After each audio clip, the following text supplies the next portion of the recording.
አንተ እኮ ጌታ የልብ ነህ አንተ እኮ ኢየሱስ የልብ ነህ ኢየሱስ ኢየሱስ የሰላም ንጉሥ ኢየሱስ ኢየሱስ የሰላም ንጉሥ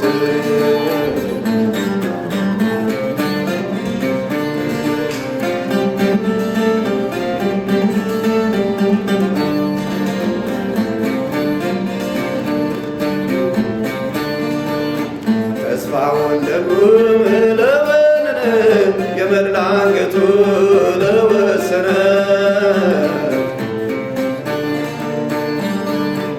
ከተፍ ብለህ ጣልቃ ገብተሃል ሞትን በሕይወት ለውጠሃል መርዶን በደስታ ለውጠሃል ኢየሱስ ኢየሱስ አጽናኙ ንጉሥ ኢየሱስ ኢየሱስ የሰላም ንጉሥ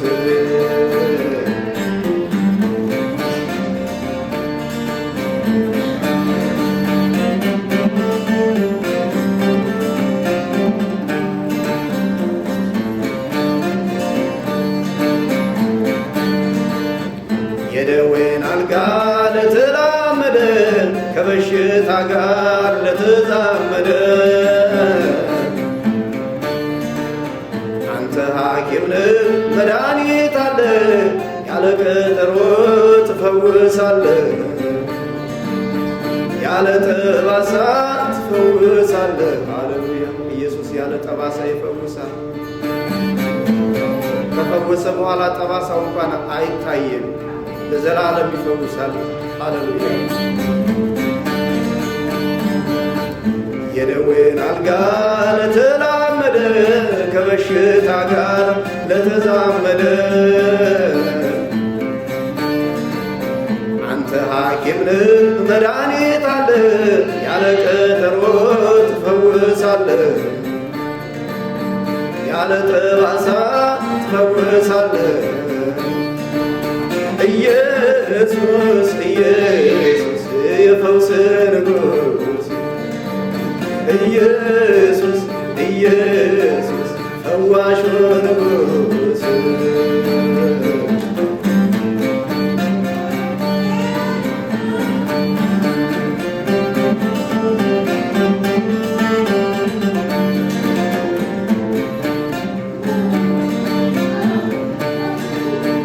እኔም እንደ ሰው ቀን ወጥቶልኛል ከሲኦል ጫፍ አድነኸኛል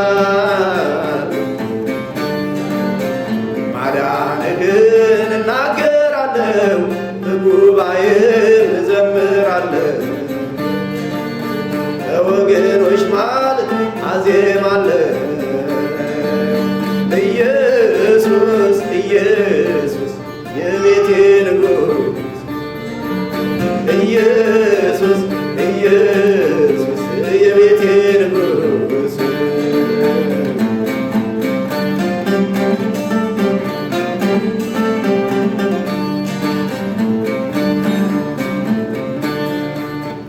ደረቁ ዛፍ አቆጠቆጠ ታሪካችንም ተለወጠ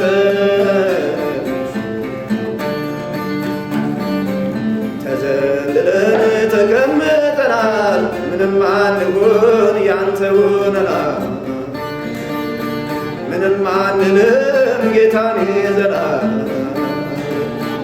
ተዘልለን ተቀምጠናል ምንም አንሆን ያንተ ሆነናል ኢየሱስ ኢየሱስ የመንጋው ንጉሥ ኢየሱስ ኢየሱስ የሕዝቡ ንጉሥ ኢየሱስ ኢየሱስ ዘላለም ንጉሥ ኢየሱስ ኢየሱስ የጽድቅ ንጉሥ። ጸሎት አድርገን እንጀምር። በሰማያት ያለህ አባታችን ዛሬም እንድትናገረን እንድትመክረን፣ እንድታስተምረን፣ እንድታስታጥቀን፣ እንድታዘጋጀን የምትወደንን አምላካችንን በእውነት በመንፈስ እንድናመልክ ከዚህ ስለሰበሰብከን ተመስገን። አባት ሆይ መምጣታችን ከንቱ እንዳይሆን በመካከላችን በመገኘት እያንዳንዳችንን ባርከን፣ ለእያንዳንዳችን ሊገባን በሚችል ቋንቋ ተናገረን። የተናገርከው ቃል ከሕይወታችን ጋር ይዋህልና ፍሬ ያፍራ። በልጅህ በኢየሱስ ስም አሜን። አምልኮን በሚመለከት 3 ክፍለ ጊዜያት ወስደን አጥንተን ነበረ። አሁን የመጨረሻውን የሚሆነው የዛሬ እውነተኛና ሐሰተኛ አምልኮ መካከል ስላሉት ጉዳዮች ስናጠና ነበር አይደለም? የዛሬው ይሄንን ጉዳይ በሚመለከት የመጨረሻው ክፍል ይሆናል። ሳምንት የሆነ ነገር ጠቅሰን ነበር። ይሄን በሚመለከት 2 ሰዎች ይህንን የሐሰተኛውን አምልኮ በግልጽ ሊገባን በሚችል ሁኔታ ሊያስረዳ የሚችል በመጽሐፍ ቅዱስ ውስጥ ያለ አንድ ክፍል እንድንመለከት ጠቅሼ ነበር። 2 ሰዎች ነበሩ። ከነዚያ አንዱ የሰለሞን ልጅ ነበረ፣ ሮብዓም የተባለ አይደለም? ይሄ ሮብዓም ሰለሞን ከሞተ በኋላ ነገሰ። ሲነግስ ሰው ሁሉ መጣ። ሰለሞን በነበረ ጊዜ ለምን እንዳልጠየቁት አላውቅም። አሁን መንግስት ሲቀየር ወደ ልጁ መጡና አባቴ ሸክም አክብዶብን ነበረ፣ ይሄ ታክሱ ምኑ ይመስለኛል ስራው ይመስለኛል በዝቶባቸው ስለነበረ ቀንስልን አሉት። አንድ ቀንም እንደተናገርኩት በጥበብ ነው የመለሰው። መጀመሪያ እንደ አዋቂ ሰው ነው የመለሰው። ከ3 ቀን በኋላ ኑ አላቸው። እንግዲህ የእግዚአብሔር ሰው ነው፣ የእስራኤል ንጉሥ፣ እግዚአብሔርን ያውቃል አይደለ? መጸለይም ካለበት ምንም ነገር ማድረግ ካለበት እንደዚህ ጊዜ መውሰዱ ትልቅ ጥበብ ነው። በኋላ በእነዚያ በ3 ቀናት ውስጥ ያደረገውንም አይተን ነበረ።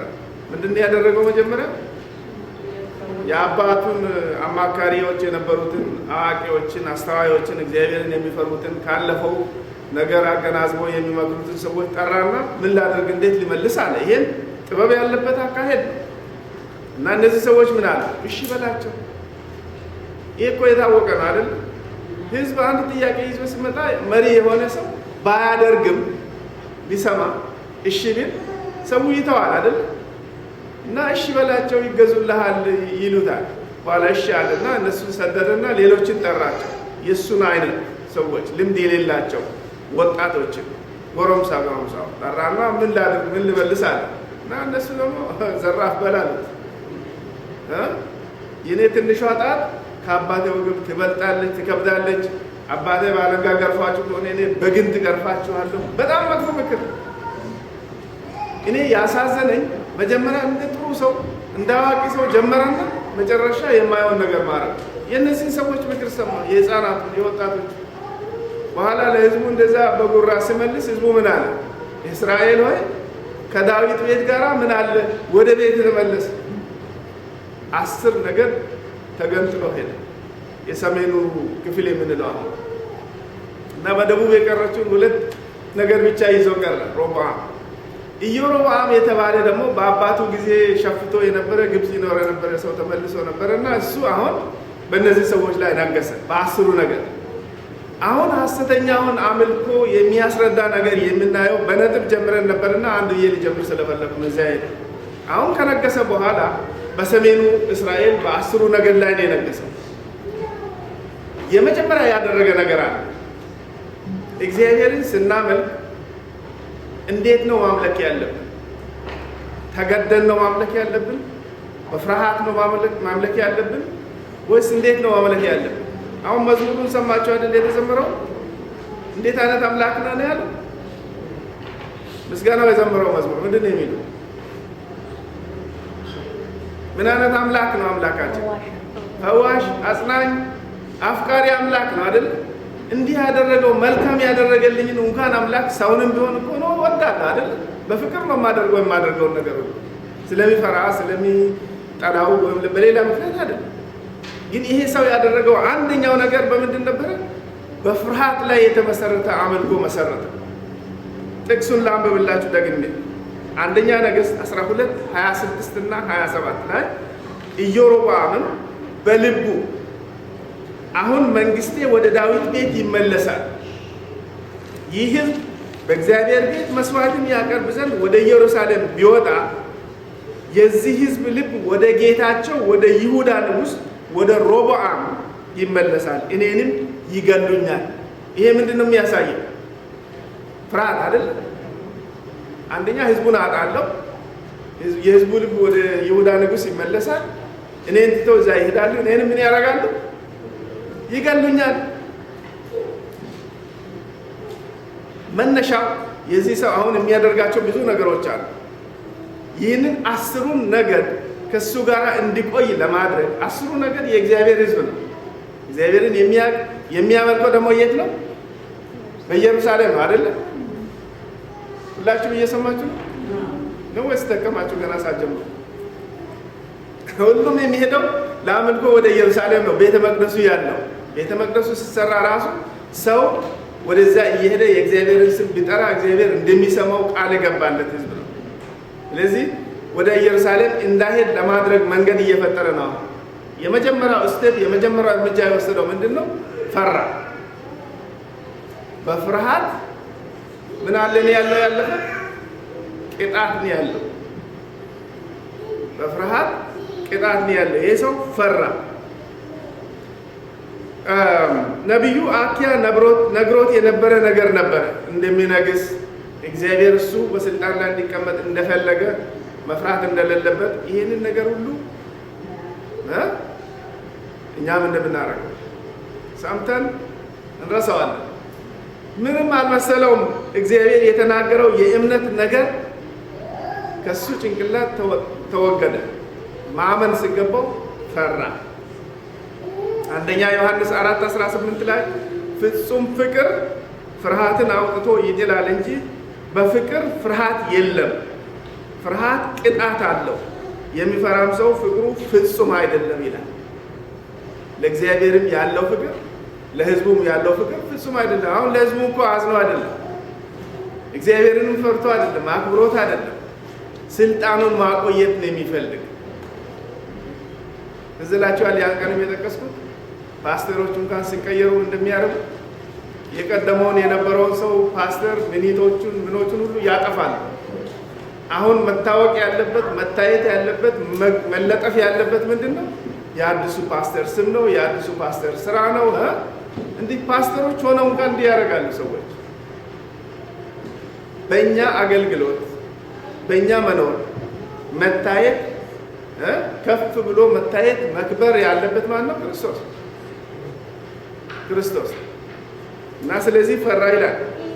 ሁለተኛ ያደረገው ነገር አለ። የመጀመሪያው እርምጃ ፍርሃት ነው። ከፈራ በኋላ ምን አደረገ? ንጉሡም ምክር ከእግዚአብሔር በመጠየቅ ፈንታ ከሰው ተማከረ። አንደኛ ነገሥት 12:28 ላይ ንጉሡም ተማከረ ይላል።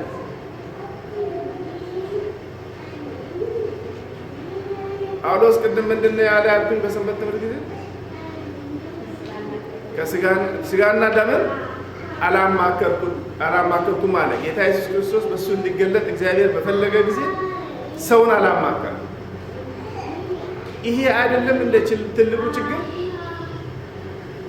እውነት እንኳን ሲገለጥለት ሰው ከሰው ጋር ነው የሚማከር። ለተገለጠለት እውነት በመገዛት በመታዘዝ ፈንታ ሰውን ይጠይቃል።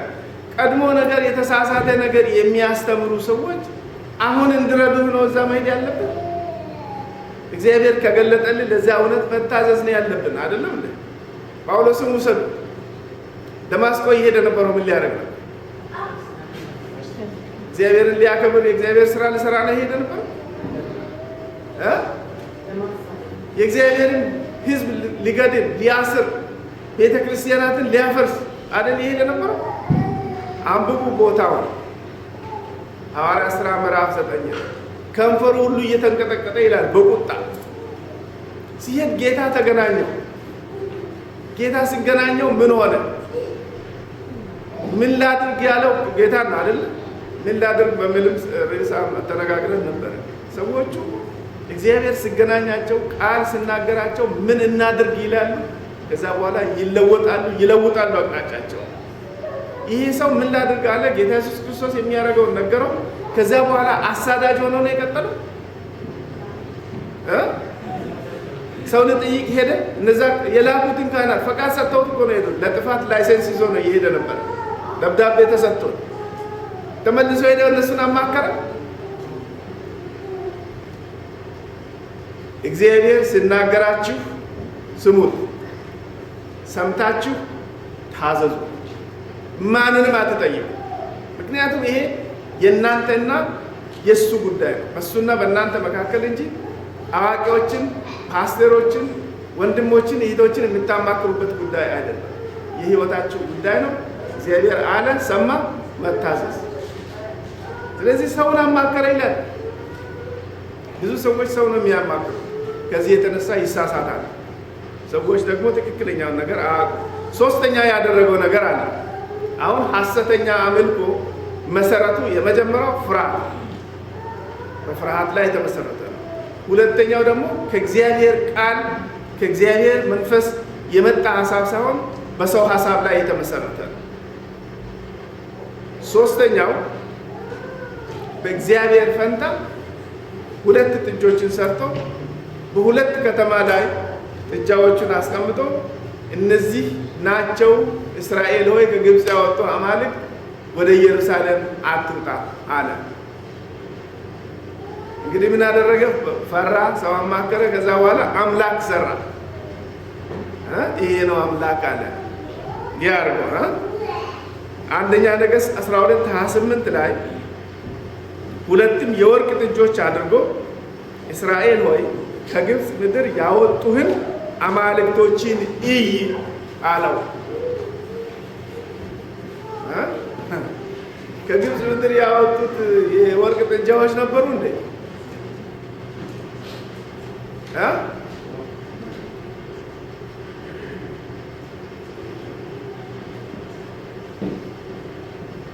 አምላክን ለወጠ ማለት ነው። ስለዚህ በቃሉ መሰረት የማያመልኩ ሰዎች የሚያመልኩት እግዚአብሔርን አይደለም። በእግዚአብሔር ፈንታ እነሱ የፈጠሯቸውን አማልክትን የሚያመልኩት ራሳቸውን ሊሆን ይችላል፣ እውቀታቸውን ሊሆን ይችላል፣ ሀብታቸውን ሊሆን ይችላል፣ ህዝቡን ሊሆን ይችላል፣ ቤተሰባቸውን ሊሆን ይችላል። ከእግዚአብሔር ቃል ውጪ የሚያመልኩ እናመልካለን የሚሉ ሰዎች የሚያመልኩ እነሱ የሰሩትን አማልክት ነው። ይሄንኑ ተመሳሳይ ነገር ሌላ ቦታ ታገኛላችሁ። ከዛ በፊት ግን ይሄንን ሲያደርግ ዘጸአት 32:4 ላይ አሮንም ተመሳሳይ ቃል ነው የተናገረው። ሙሴ ከተራራ እስኪመጣ ድረስ ወርቅ ጥጃ ተሰራና እስራኤልም ምን አለ? ልክ ይሄንኑ ቃል እስራኤል ሆይ እነዚህ ከግብፅ ምድር ያወጡ አማልክት ናቸው አላቸው። አሮን ካህኑ፣ ካህናት፣ ፓስተሮች የሚሏቸውን ሁሉ አድርጉ፣ ስሟቸው አይደለም የሚሏችሁን ሁሉ ነው ወይ ብላችሁ ከዚህ ጋር አነጻጽራችሁ ተቀበሉ እንጂ ይሄንን ካረጋችሁ ብዙ ካህናት አሉ የወርቅ ጥጃ እየሰሩ አምላክ ይሄ ነው እያሉ የሚያስተምሩ። ስለዚህም ነው ብዙ ህዝብ ዛሬ ከእውነት እየራቀ ያለ መምህራኖቻቸውን ወንጌላውያኖቻቸውን ብቻ ስለሚከተል። ግን ሁለተኛው ትእዛዝ ምንድን ነው የሚለው? ዘጸአት ምዕራፍ 20 ላይ በላይ በሰማይ ካለው በታችም በምድር ካለው ከምድርም በታች በውሃ ካለው ነገር የማናቸውንም ምሳሌ የተቀረጸውንም ምስል ለአንተ አታድርግ፣ አትስገድላቸውም፣ አታመልካቸውም። ከእንጨት ሊሆን ይችላል፣ ከድንጋይ ሊሆን ይችላል፣ ከወርቅ ሊሆን ይችላል፣ ከብረት ሊሆን ይችላል። ምስል ምሳሌ ሰርተ አትስገድ፣ አታመልካቸው። ይህንን ያለ ማን ነው? እስራኤል ይህን ሁሉ ጊዜ ከእግዚአብሔር ጋር ኖሮ ሲያበቃ እንዴት ነው በአንድ ትንሽ ደቂቃ ውስጥ ለወርቅ ምስል የሚሰግድበት ምክንያት? አትንቁትም? እስራኤል አያሳዝንም? ግን ከዚህ በፊት እግዚአብሔርን የማያውቅ ህዝብ ቢሆን ኖሮ መጽሐፍ ቅዱስ የማያውቅ ህዝብ ቢሆን ኖሮ ምንም አይደለም።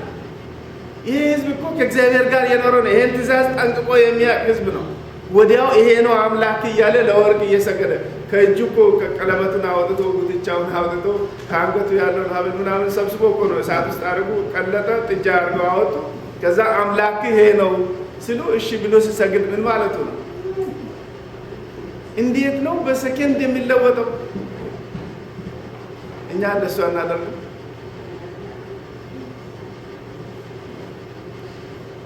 ለዘመናት ሲማሩ የነበሩትን እውነት የማያስተውሉትን ያህል ሰዎች የማይዙትን ያህል የማይኖሩበትን ያህል ለአንድ ቀን ለአንድ ጊዜ አንድ ሰው ተሳስቶ የተሳሳተ ነገር የተናገረው ነገር ጭንቅላታቸው ውስጥ ሄደው ይጣበቃል። ምንድነው ችግራችን? በዚህ አንጻር በደንብ አድርገን ልንጸልይ ይገባል። በጣም አድርገን ልንፈራ ይገባል ራሳችንን። እውነት ለምንድን ነው ደጋግሞ ሰዎች ሲናገሩ መጽሐፍ ስናነብ ከኛ ጋር የማይቀረው? ውሸት እንዴት ነው ወዲያው ቦታ የያዘ? ስለዚህ እነዚህ የመጀመሪያው የውሸት አምልኮ እግዚአብሔር ያልተቀበለው አምልኮ በፍቅር ላይ ሳይሆን በፍርሃት ላይ የተመሰረተ ነው። ሁለተኛው በሰው ሀሳብ ላይ የተመሰረተ ነው። ሶስተኛው በአምላክ ፈንታ የሚመለክ ሌላ ነገር አለ፣ ሰው የሰራቸው ማለት። አራተኛው ምን አደረገ? የአምልኮን መጠይቅ ቀየረ። አምልኮ የሚጠይቀን ነገር አለ። ምን ብሎ ነው የቀየረው መሰላቸው? አንደኛ ነገሥት 12:28 ላይ እስራኤል ሆይ ወደ ኢየሩሳሌም ትወጡ ዘንድ ይበዛባችኋል። ለእስራኤል በጣም ያዘነ አይመስልም? እድሜ ልኩን ስንት ትውልድ ካለበት ቦታ ሁሉ ወደ ኢየሩሳሌም እየሄደ ነው ያመልክ የነበረው። አሁን በሱ ጊዜ እስራኤል ይበዛበታል እዛ መሄድ?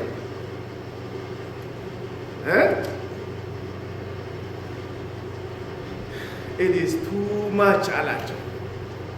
ይበዛባችኋል። አንዳንድ ጊዜ እኔ ራሴ ይገርመኛል ስለ ራሴ ሳስብ ራሱ መኪና የምትነዱ ሰዎች ሁሉ እየነዳችሁ ስትሄዱ ጋስ ስቴሽን ታያላችሁ። አንዱ ጋስ ስቴሽን አንዲት ፔኒ ብቻ የቀነሰ ከሆነ ወይም ደግሞ የሰማችሁ ከሆነ ወይም በእንትንም ያያችሁ እንደሆነ 10 ማይል 15 ማይል ነድተው የሚሄዱ ሰዎች አሉ። ያቺ ፔኒ ከቀነሰበት ሊቀዱ 15 ማይል ነድተው ከሆነ ምን ያህል ነው ያተረፉት? ነው ወይስ ከሰሩ? ብዙ ነው የከሰሩት። ዲፕሪሺየሽኑ ጋዙ ራሱ 15 ማይል ደርሶ መልስ 30 ማይል ማለት ነው ለአንዲት ፔኒ ቅናሽ። ሰዎች ቅናሽ የሚለውን ነገር በጣም ነው የሚወዱት። ታላቅ ቅናሽ ይሉና ሱቆችም ላይ ትንሽ ነገር ነው የሚቀንሱት። ግን የሚቀንሱ አይምሰላችሁ፣ ብዙ ጊዜ አይቀንሱ። ነጋዴ ከራሱ ትርፍና ጥቅም ጋር ነው የሚሄድ። ታላቅ ቅናሽ የሚለው ሰው እንዲያነሳ ነው። ከገዛው ማነው ዋጋ ጋር አነጻጽሮ ነው ቅናሽ ብሎ የሚለው ለእኛ ነው እንጂ ቅናሽ የለም በፍጹም። ሰው ግን ያንን ይወዳል። በሃይማኖት ብዙ ሰዎች ታላቅ ቅናሽ ሰይጣን ለሽያጭ ታላቅ ቅናሽ እውነትን ታላቅ ቅናሽ ብሎ አወጣና ወደዛ እየሄደ ይገዛል ሰው ሁሉ። ከአስርቱ ትእዛዛት አንዱ ቀነሰ አይደል? ያንን ሁሉ ሰው ገዛው፣ ሁሉ ክርስቲያን ገዛው። ደስ እያለው አሁን ይሄዳል። ክርስቲያን ነኝ ያለ ነው። ክርስቲያን አይደለም። ክርስቲያንማ እግዚአብሔር ያለውን ነው የሚሰማው፣ እግዚአብሔር ያለውን ነው የሚያደርግ። ቅናሽ ሃይማኖት ይሄን አታድርግ ይሄን አታድርግ እንዲህ አትሁን ወደሚልበት ማን ሊሄድ ይፈልጋል? ቀድሞ ነገር ምንም ብታደርጉ ምንም ችግር ከሌለ ያ ምንም ችግር የለ ትሄዳላችሁ። እዛ ምንም አይጠይቃችሁ፣ አሳዝናችሁ ይሄን አታድርጉ እንዲህ አትሁኑ እዛ አትሁኑ የሚል ነገር ምንም አይጠይቃችሁ። ያንን ሃይማኖት ሁሉም ሰው ነው የሚወስደው። ታላቅ ቅናሽ መታዘዝ የሚባል ነገር የለም። እግዚአብሔር ይሄንን ይጠይቃል፣ እግዚአብሔር ይሄንን ይፈልጋል፣ ይሄን አድርግ የሚባል ነገር የለም። ታላቅ ቅናሽ አሁንም እንኳን በሌላው በእኛም ቤተክርስቲያን ብዙ ሰዎች ማስተማር የጀመሩት ነገር እንደዚህ ሸቀጥ ከየቦታው ተሸምቶ የመጣ በሌላ ቦታ ሲደረግ በሌላ ቦታ ሲባል በሌላ ቦታ የታየን ነገር ሁሉ እያመጡ ይሸጣሉ፣ ሰዎችም ይገዛሉ። እናንተ ግን እውነትን ግዙ፣ እውነትን አትሽጡ አይደለ የተነጋገርነው? እውነትን ግዛት አትሽጣት። ታላቅ ቅናሽ ያለበት ቦታ እንደውም አትሂዱ። ዋጋ የሚያስከፍል ነገር እሱ ዋጋ አለ። እውነተኛ ቢሆን ነው ዋጋ እያስከፈለ ያለ። አምስተኛ ያደረገው መጠይቁን ቀይሮ አላልኳቸው። አምስተኛ ያደረገው ምንድን ነው? ቦታ መቀየር፣ የአምልኮ ቦታ። እግዚአብሔር ሕዝቡን በኢየሩሳሌም ባለው ቤተ መቅደስ እየመጣ እንዲያመልከው ነበር የጠራው። ኢዮሮብዓም ግን ቦታ መረጠ። አንዱን በቤቴል ሁለተኛውንም በዳን አኖረ። እነዛን ጥጆች ማለት ነው። ለአንዱ ጥጃ ይሰግድ ዘንድ ሕዝቡ እስከ ዳን ድረስ ይሄድ ነበርና አንደኛ ነገሥት 12 29 እና 30 ላይ ታገኛላችሁ። መጽሐፉ ላይ ምን ይላል? ይሄም ኃጢአት ሆነበት ይላል። ለምንድን ነው ኃጢአት የሆነበት?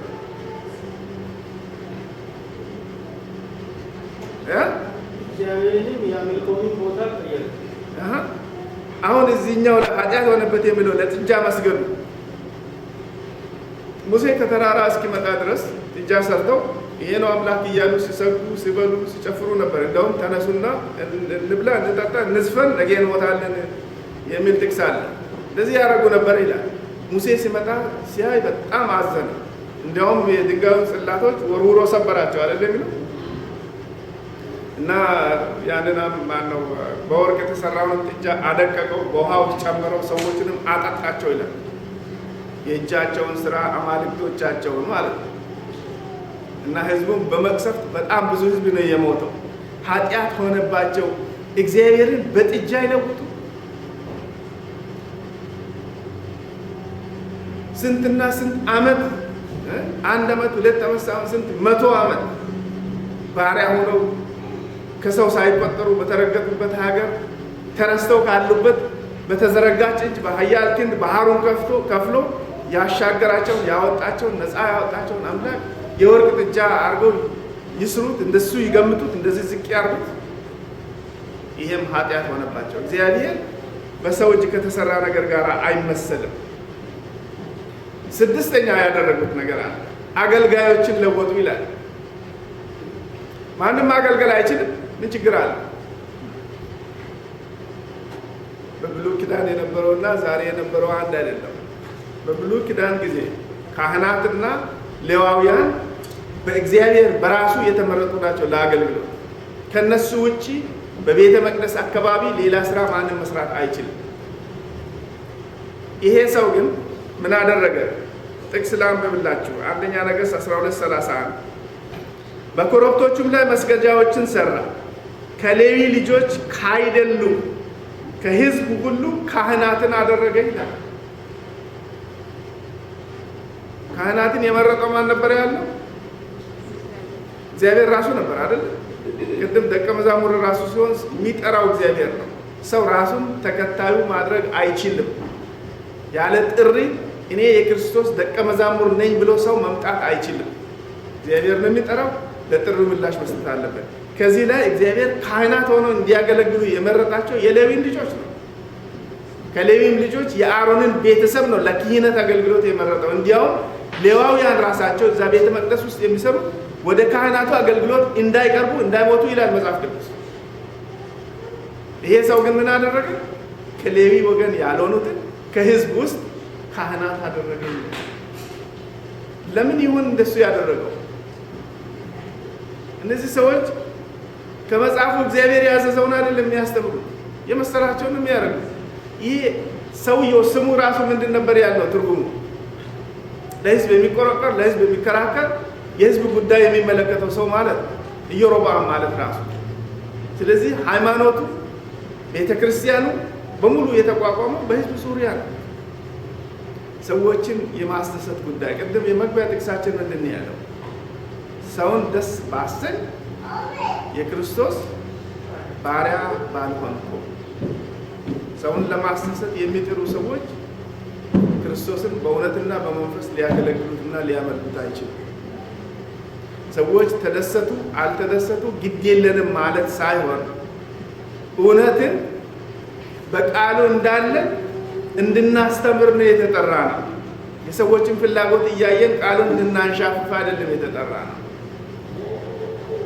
ሰዎቹ እውነትን ሰምተው እውነት የሚጎዳቸው ከሆነ፣ እውነት ላይ የሚያዝኑ ከሆነ፣ እውነትን የማይቀበሉ ከሆነ የነሱ ምርጫ ነው፣ የነሱ ውሳኔ ነው። እኛ ግን እውነትን በቃሉ እንዳለ ማቅረብ አለብን። ስለዚህ አገልጋዮችን ቀየረ። ራሳቸውን ወደ አገልግሎት የሚያመጡ ብዙ ሰዎች አሉ። በእነሱ ምክንያት አገልግሎት በጣም ነው የሚበደል። እግዚአብሔር አይከብርበትም። የእግዚአብሔር ስራ በትክክል አይሰራም። በሰው የተመረጡ በሰው የተላኩ ሰዎች የእግዚአብሔርን ስራ አይሰራም።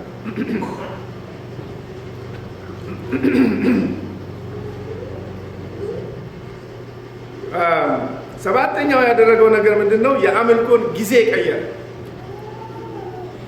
አያችሁ፣ ሁሉንም ነገር እየቀየረ ማለት ነው። የአምልኮ ጊዜ ማለት ሰንበትን እንደመቀየር ቆይታ አላችሁ እና ብሎ ጥቅሱ ይህንን ጥቅስ አንደኛ ነገሥት ምዕራፍ 12 32 እና 33 እና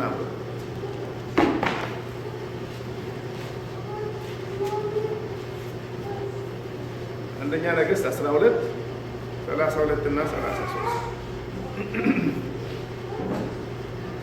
በስምንተኛው ወር በ15ኛው ቀን በይሁዳ እንደሚደረግ በዓል ያለ በዓል አደረገ።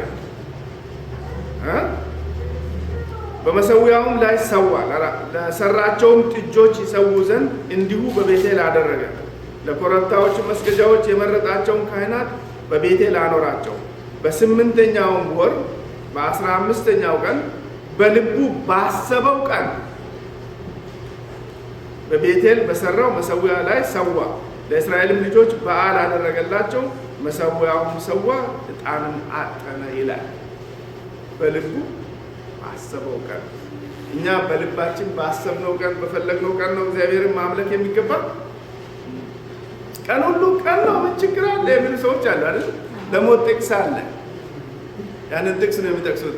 እንደው ይልሽም ባወቅሽ ገበያ ባልወጣሽ እንደተባለው ጥቅሱ ምን እንደሚል ቢያውቅ ኖሮ አፋቸውንም ከፍተው ያንን ጥቅስ ባልጠቅሱ። ቀን ሁሉ አንድ አይደለም። እግዚአብሔር የለየውን የባረከውን የቀደሰውን ቀን ሁሉ አንድ ነው። እኔ የፈለግኩትን ቀን አመልካለሁ። እንደሱም አካል እግዚአብሔርን አይደለም የምታመልከው፣ የሰራኸውን ጥጃ ነው የምታመልከው ማለት ነው። የፈጠርከውን አምላክ አንተ በልብ እንዳሰብከው በልቡ ባሰበው ቀን ያለ እግዚአብሔር በዚህ ቀን ብሎ ለይቶ ሰጥቷል። ያንን ቀን እግዚአብሔር እስካለ ማንም መለወጥ አይችልም። ታላቅ ቅናሽ ያልነው ለዚህ ነው። የአምልኮን ቀን ቀየረ። የአምልኮን ሰዓት ቀየረ። የአምልኮን ጊዜ ቀየረ። ቦታ ቀየረ። አምላኩን ቀየረ። አገልጋዮቹን ቀየረ። እምነቱ ሁሉ የሚሽከረከረው በፍርሃት ላይ በሰው ሀሳብ ላይ ነው። እግዚአብሔር ከእንዲህ አይነቱ ይጠብቀን። ዛሬ ብዙ ሰዎች የሚያደርጉት ይህንን ነው። እኛ ግን የተጠራ ነው ለሌላ ጉዳይ።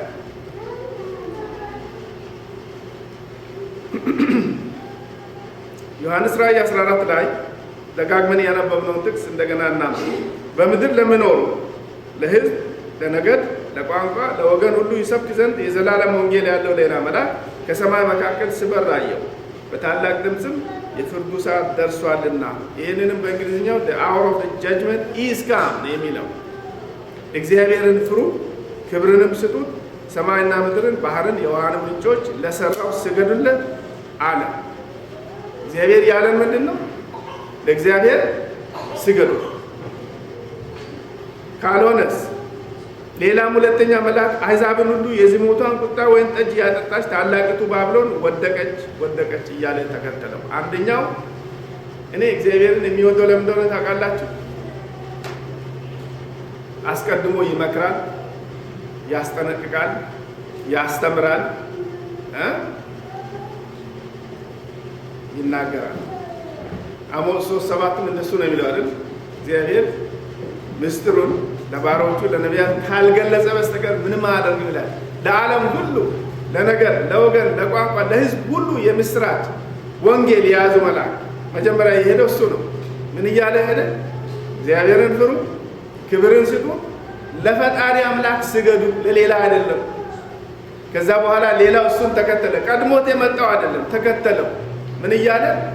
አሕዛብን ሁሉ የዝሙቷን የወይን ጠጅ ያጠጣች ባቢሎን ምን ሆነች? ወደቀች። ባቢሎን ማለት እውነትና ሐሰትን የቀየጡ ቤተ ክርስቲያናት በሙሉ ማለት ነው። የእግዚአብሔርንና የእግዚአብሔር ያልሆነውን አንድ አድርጎ የሚናገሩ፣ የሚያስተምሩ፣ የሚኖሩ፣ የሚያመልኩ እሱንም ያለፈ ጊዜ እንዳየነው የአፍ አምልኮ፣ የከንፈር አምልኮ፣ ከንቱ አምልኮ ያለው መጽሐፍ ቅዱስ እነሱ ምን ይሆናሉ አለ? ወደቁ፣ ይወድቃሉ። ሌላ ተጨማሪ ጥቅስ እንይ። ራእይ ምዕራፍ 18 1-4 ከዚህ በኋላ ታላቅ ስልጣን ያለው ሌላ መልአክ ከሰማይ ሲወርድ አየሁ። ምንድነው የመጣው?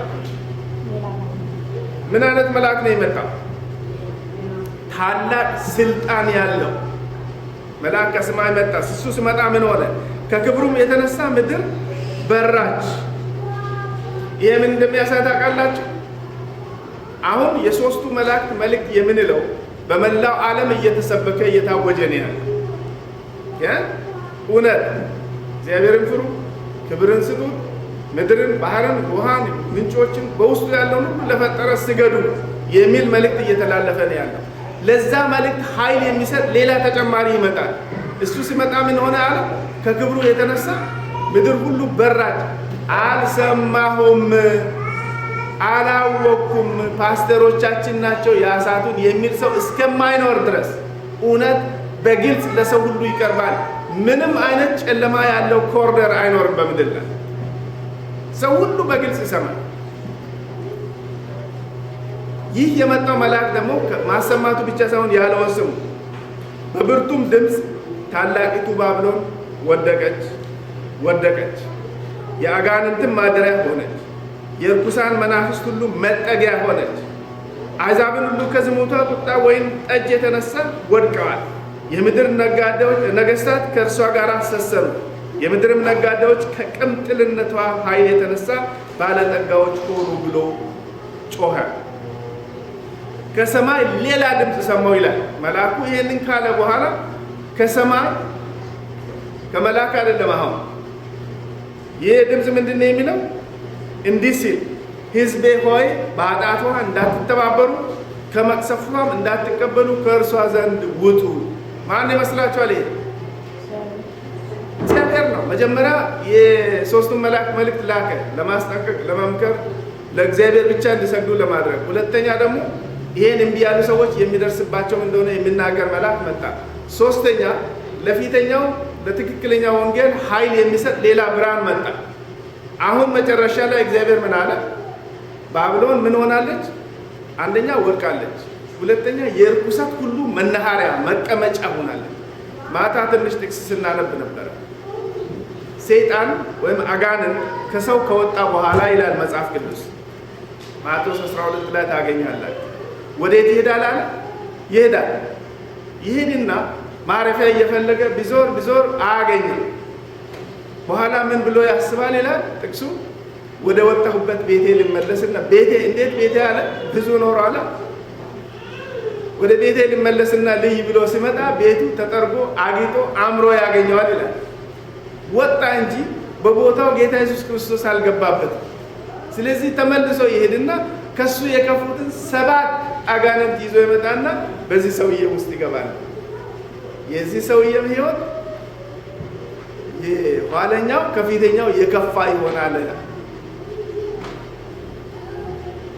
ባቢሎን እግዚአብሔር እየተናገረ ያልሰሙ ሰዎች በሃይማኖት ስም በቤተ ክርስቲያን ስም የውሸት ስራ እየሰሩ የኖሩ ሰዎች ሁሉ ምን ይሆናሉ? የአጋንንት ማረፊያ መናኸሪያ፣ የርኩሰት የቆሻሻ ሁሉ መጠራቀሚያ ይሆናሉ። የእነዚህ ሰዎች የመዳን ተስፋቸው አለቀ ማለት ነው። አሁን ቢሰሙ አሁን ቢመለሱ የተሻለ ነው የምንለው ለዚህ ነው። ያለዚያ ግን የእርኩሳን መናፍስት መናኸሪያ መጠራቀሚያ ይሆናል። እናንተ ግን ምን ሆኑ? ከእርሷ ውጡ።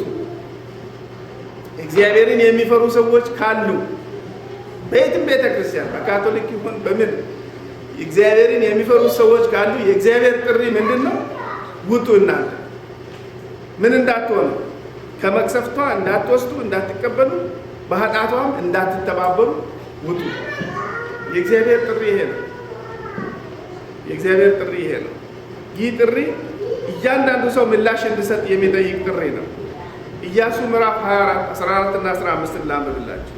አሁንም እግዚአብሔርን ፍሩ፣ በፍጹም በእውነተኛ ልብ አመልኩት፣ አባቶቻችሁ በወንዝ ማዶ በግብፅ ውስጥ ያመለኳቸውን አማልክት ከእናንተ አርቁ። ይህ ግልጽ ነው አይደል? ግልጽ ነው ለሁላችሁ።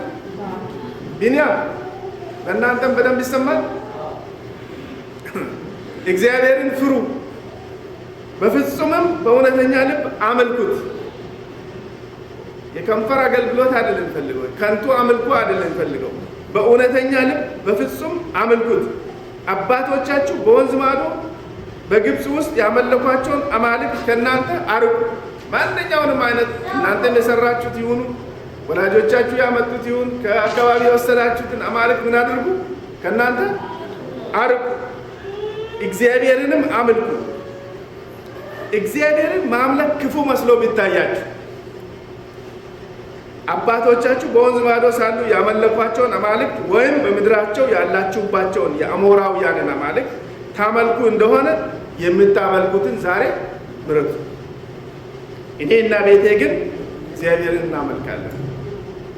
ይሄንን በአፋችን ሳይሆን በተግባራችን ማለት መቻል አለን። የምታመልኩትን አሁን ምረጡ፣ እግዚአብሔርን ወይም ሌላ ነገር። ምክንያቱም በሁለት ልብ አጓጉል እያለቀሳችሁ እስከ መቼ ትኖራላችሁ እኮ ነው ያለው ኤልያስ እስራኤልን። እግዚአብሔር አምላክ ከሆነ እግዚአብሔርን ማምለክ፣ ያለዛ ግን ሃይማኖተኛ ነን፣ ክርስቲያን ነን፣ ቤተ ክርስቲያን እንሄዳለን እያለ ይህንና ያን የምናደርግ ከሆነ ወዮልን። ጴጥሮስ በሐዋርያት ሥራ ምዕራፍ 5:29 ምን አለ? ሐዋርያትም ጴጥሮስም መልሰው አሉ፣ ከሰው ይልቅ ለእግዚአብሔር ልንታዘዝ ይገባል። ጥያቄ እንኳን ሲመጣ ብንያዝ ይህንን ስም ሁለተኛ በፊታችን እንዳታነሱ እንኳን ብንባል ምን ማለት መቻል አለብን? ከሰው ይልቅ እግዚአብሔርን ልንፈራ ልንታዘዝ ይገባል ማለት አለብን። እንግዲህ እንዲህ አይነቱን ነገር ማለት የምንችልበትን ደረጃ የምንደርሰው እንዴት ነው? አሁን በደንብ እንድትከታተሉ እንፈልጋለሁ። ይሄ እንዲህ ይሁን እንዲህ እናድርግ እንዲህ ካልሆነ ነው። ግን እንዴት አድርገን ነው እንደሱ የምንሆነው? ብንችል ኖሮ እስካሁንም እንሆን ነበር አይደል? አቅቶናል አይደል? ታዲያ ምንድን ነው መፍትሄው? መፍትሄውማ ወደ ላይ መመልከት ነው። ወደ ላይ መመልከትን እንማር፣ በእግዚአብሔር መደገፍን እንማር፣ ያንን ልምዳችን እናድርገው። በዚህ አይነት ብቻ ነው ይህንን ነገር በሕይወታችን በተግባር መፈጸም የሚችለው። በሰው መታመን፣ በሰው መደገፍ፣ ከሰው መጠበቅ ይህንን ያቆምን እንደሆነ ብቻ ነው ይሄ ነገር በሕይወታችን ሆነ የሚሆነው። በሰው ከመታመን ይልቅ በእግዚአብሔር መታመን ይሻላል ይላል መዝሙረ ዳዊት 118 ቁጥር 8 ላይ። ለምንድን ነው በሰው ከመታመን በእግዚአብሔር መታመን የሚሻል? ሰው አያስፈልገንም? ወንድሞቻችን እህቶቻችን ሁሉ እኔ መቼም እዚህ ሀገር ለጊዜው ብቻዬን ነው፣ ቤተሰቤ ብቻ ነው ያለው። ወንድሞቼ እህቶቼ፣ እናቴ አባቴ በሙሉ እዚያ ነው ያሉት። እነሱ ባልደገፍ ብልም አትሊስት እኔ ምርጫ አለ። እናንተ እዚሁ ሰዎች እያሏችሁ ዘመዶች እያላችሁ ዘመዶቻችሁን ተው ማለት ምን ማለት ነው? በሰው ከመደገፍ የሚለው እኔ ቢደገፍ በአንቺ ሌላ ጥቅስ ልጨምር። መዝሙር 146:3 ላይ ማዳን በማይችሉ በሰው ልጆችና በአለቆች አትታመኑ። መርዳት አይችሉም። ሰውን ጥሉ እኮ ማለት አይደለም። እነሱም አቅም የላቸውም። እነሱም እንደኔ ናቸው። ስለዚህ ሊረዳ በሚችል መደገፍ አይሻልም? ሊያድን በሚችል አይሻልም? ቤተሰቦቻችን ናቸው፣ ዘመዶቻችን፣ ወላጆቻችን፣ ወንድሞቻችን፣ እህቶቻችን። ይህ የሚቆረጥና የሚጣል ነገር አይደለም። ይህንን ናቁ፣ ተውት፣ አያስፈልግም አይደለም እያለ ያለ። እነዚህም ሰዎች እንደኛው እግዚአብሔር ያስፈልጋቸዋል። በሱ የተደገፍን እንደሆነ ሊያድን ይችላል። ማዳን በማይችሉት እኮ ነው ያለው። በሰው የሚታመን ስጋ ለባሹን ክንዱ የሚያደርግ ልቡም ከእግዚአብሔር የሚመለስ ሰው እርጉም ነው። በእግዚአብሔር የታመነ እምነቱ እግዚአብሔር የሆነ ሰው ብሩክ ነው። በውሃ አጠገብ እንደተተከለች በወንዝ ዳርም ስሯን እንደምትዘረጋ ሙቀት ሲመጣ እንደማይፈራ ቅጠሉ እንደሚለመልም በድርቅ ዓመት እንደማይሰጋ ፍሬውንም እንደማያቋርጥ ዛፍ ይሆናል። ኤርምያስ 17:5-8 እንዴት ያለ ትልቅ ነገር ነው! ግልጽ አደረገ እኮ በሰው የሚደገፍ እርጉም ነው አለ። ይሄ የተረገመ ነው መጥፎ ሰው ነው ማለት እኮ አይደለም። የሚፈልገውን ይገዛ አያገኝም። የሚፈልገውን እርዳታ ማግኘት አይችልም። በከንቱ ጊዜውን እያጠፋ ነው ያለው። በእግዚአብሔር የተደገፈ ግን ብሩክ ነው አለ። ለምን? እግዚአብሔር ምኑ ይሆናል? ከዚህ ላይ ያለውን ደግሜ ላንብብላችሁ። በውሃ አጠገብ በተተከለች ዛፍ ዛፎች ውሃ አጠገብ ያሉ ዛፎችን አይታችሁ ታውቃላችሁ? ልክ ከዚህ እንዳለ ያለው ነገር ሁሉ ነው የሚሆነው። በወንዝ ዳር ስሩ እንደሚዘረጋ፣ ሙቀት ስመጣ እንደማይፈራ፣ ቅጠሉ እንደሚለመልም፣ በድርቅ ዓመት እንደማይሰጋ፣ ፍሬውን እንደማያቋርጥ ዛፍ ይሆናል። በቤቱ የሚባረከው፣ በመስሪያ ቤቱ የሚባረከው፣ በወጣበት በገባበት የሚባረከው ሰው በእግዚአብሔር ሲደገፍ ብቻ ነው። በእግዚአብሔር ተደግፎ ብቻውን የሆነ ሰው ያለ እግዚአብሔር ካለው ከሺህና ከእልፍ ይበልጣል።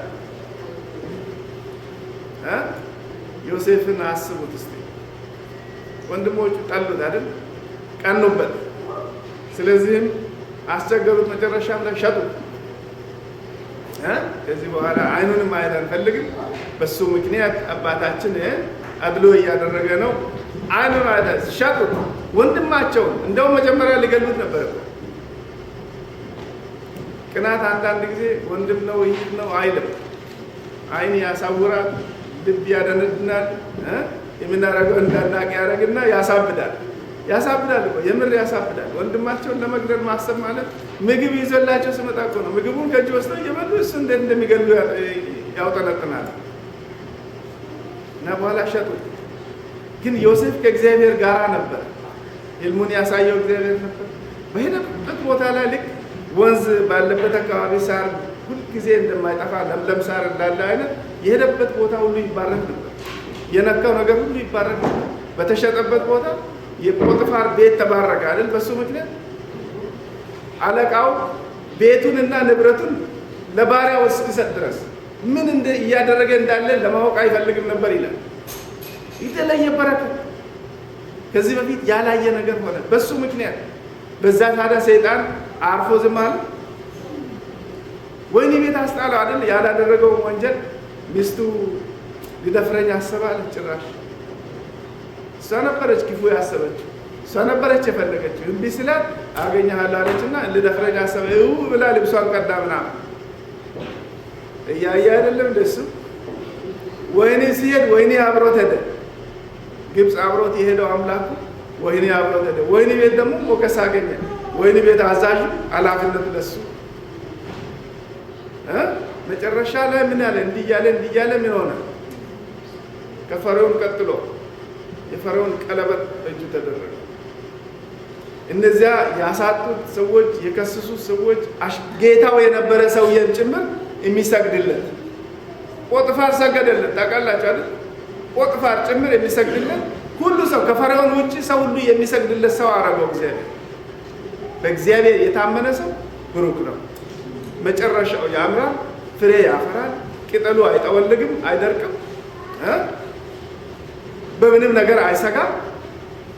የሸጡትና የጠሉት ወንድሞቹስ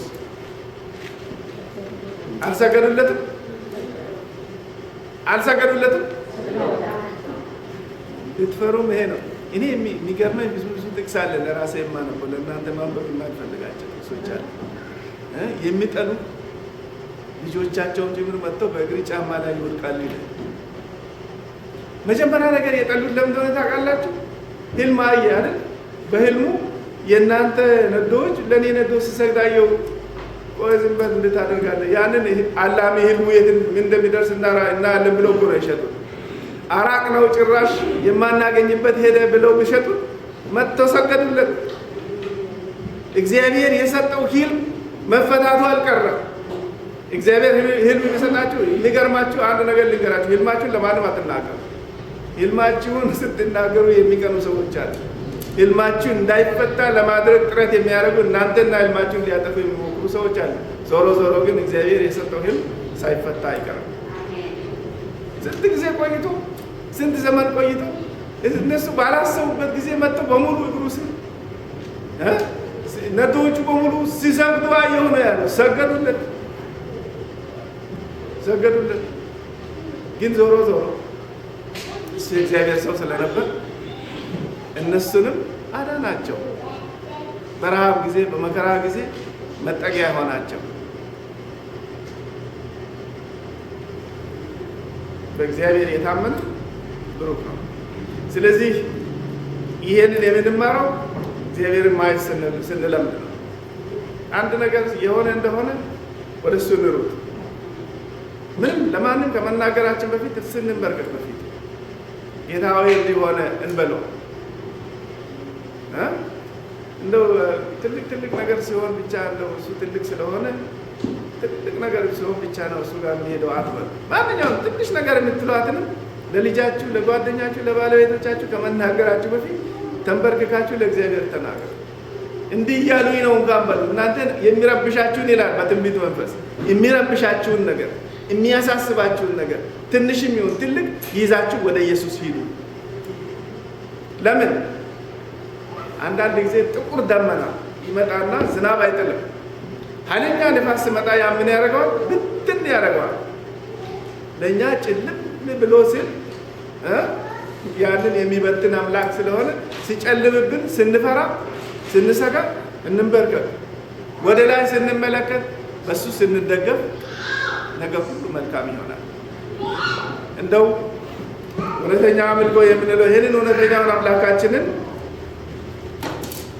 መደገፍ በሱ መታመን እንድንችል ሁልጊዜ በትንሹም በትልቁ ወደ ላይ ማየት እንድንችል እግዚአብሔር ጸጋውን ያብዛልን።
የእግዚአብሔር ልጅ ፍቅር ከሁሉም በላይ ነው።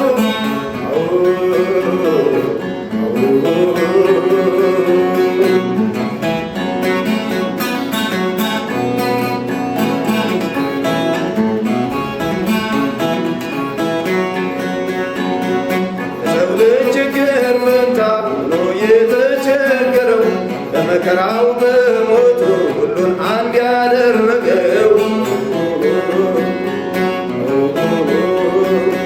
የጥልን መጋረጃ ከመሃል የቀደደው ሰው ከእግዚአብሔር ታርቆ እንዲኖር ያደረገው ምን አይነት ፍቅር ነው እንደዚህ የሚያደርገው? ነፍስንስ የሚያሰጥ የትኛው ጽድቄ ነው? የእግዚአብሔር ልጅ ፍቅር ከማውቀው በላይ ነው።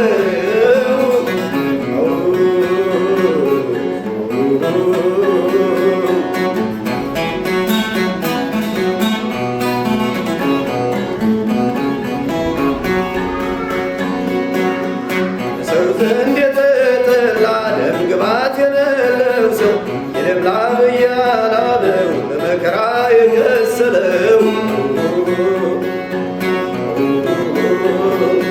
ሁሉንም ማድረግ ሲችል ደሞኝ የተናቀው ሞቴን በሞቱ ሽሮ እኔን ሰው ያደረገው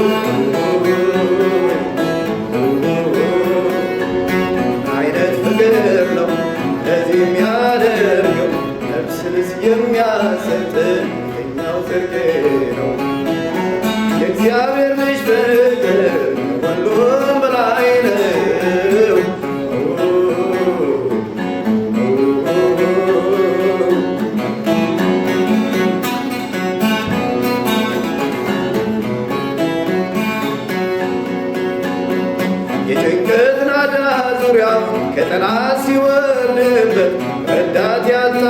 መስሎ ብቻው ኑሮ ሲቃትት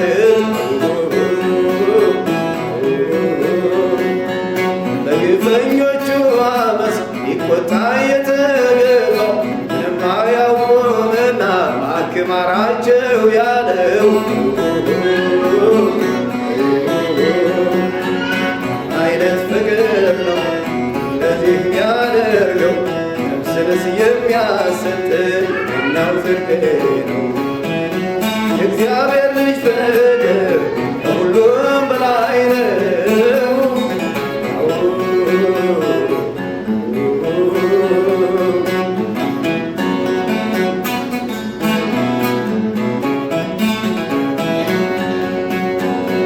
ዛሬም የልቤ ክፋት ቁስሉን ሲነካካብን አይቶ እንዳላየ ችሎ በደሌን ተሸክሞ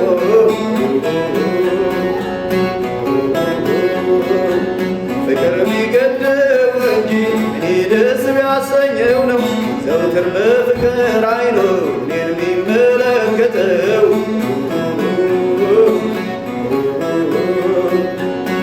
አይነት ፍቅር ነው እንደዚህ የሚያደርገው ነጭ ልብስ የሚያሰጥ የትኛው ጽድቄ ነው የእግዚአብሔር ልጅ ፍቅር ከሁሉም በላይ ነው።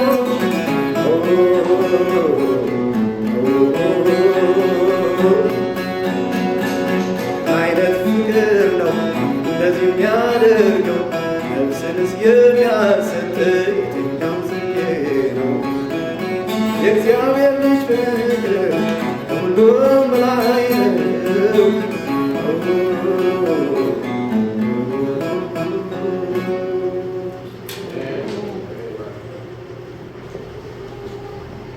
ዘላለማዊ የሆንክ አምላካችን በልጅህ በኢየሱስ ስም እናመሰግንሃለን። ዛሬ ደግሞ ስለሰጠህን ጊዜ በመካከላችን ስለነበርክ ስላመጣህልን ቃል በዝማሬ በጸሎት በልዩ ልዩ በኩል እግዚአብሔር አምላክ ሆይ ለልባችን ስለተናገርክ በረከትህን ስላመጣህልን ስምህ በሰማይና በምድር የተባረከ ይሁን። ጌታ ሆይ በረከታችንን ለማስጣል ከእጃችን ለመንጠቅ ገና ከዚህ ሳንወጣ ጥረት የሚያደርገውን ጠላታችንን በኢየሩሳሌም እድል ፈንታና መብት የላቸውም፣ እኛ ተነስተን እንሰራለን እግዚአብሔርም ያግዘናል እንዳሉት እንደነ ነህምያ እኛም ጠላትን በእኛ ሕይወት ድርሻ የለህም፣ መብት የለህም፣ ፈንታ የለህም፣ እግዚአብሔር ያግዘኛል፣ እኔም ተነስቼ የእግዚአብሔርን ስራ እሰራለሁ እያል ጠላትን እየተቋቋምን ሳምንቱን ሙሉ ከአንተ ጋር እንድናሳልፍ እንድትረዳን እንለምንሃለን። እግዚአብሔር አባታችንና አምላካችን እስካሁን ድረስ ብዙ ነገር አድርገህልናል፣ ባርከህናል፣ አሳድገህናል፣ የጠየቅነን ሁሉ አድርገህልናል። ስለዚህ ሁሉ እናከብረሃለን። ሊመጣ ላለውም ምንም ነገር እንዳያሰጋን በአንተ መደገፍ እንድንማር አይናችንን አንስተን አንተን ማየት አንተን መጠበቅ መማር እንድንችል እንድትረዳን እንለምንሃለን። አንተን የተደገፈ አንተን ተስፋ ያደረገ አያፍርም ተብሎ ተጽፏልና የማታሳፍረን አምላክ ለዘላለም ክበር በልጅህ በኢየሱስ ስም።